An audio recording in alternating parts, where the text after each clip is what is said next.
திராவிட முன்னேற்ற கழக ஆட்சிக்கு வந்தவுடன் கடன் கட்டுப்படுத்தப்படும், கடன் படிப்படியாக குறைக்கப்படும், அதற்கு நிதி மேலாண்மை குழு அமைக்கப்படும், அதில் நிபுணர்கள் அடங்குவார்கள்.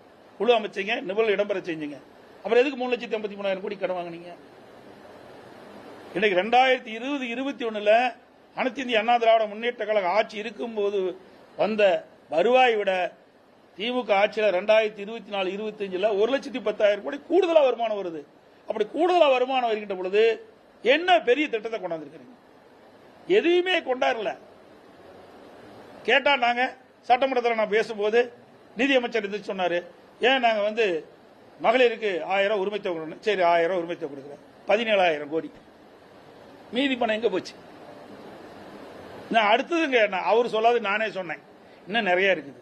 அகவலப்படி ஒரு 10,000 கோடி, மின்சாரமானி ஒரு 10,000 கோடி, வட்டி 48,000 கோடி எடுத்துங்க. நாங்களும் வட்டி கட்டணும், ஆனா வட்டி கட்டணும் எல்லாம் எடுத்தா கூட 18,000 கோடி மீதி இருக்குது. என்ன செலவு செஞ்சீங்க? என்ன திட்டத்தை கொண்டாந்தீங்க? அப்புறம் 3,53,000 கோடிக்கு என்ன திட்டத்தை கொண்டாந்து நிறைவேற்றிருக்கிறீங்க? கடன் வாங்க வேண்டிய அவசியம் என்ன?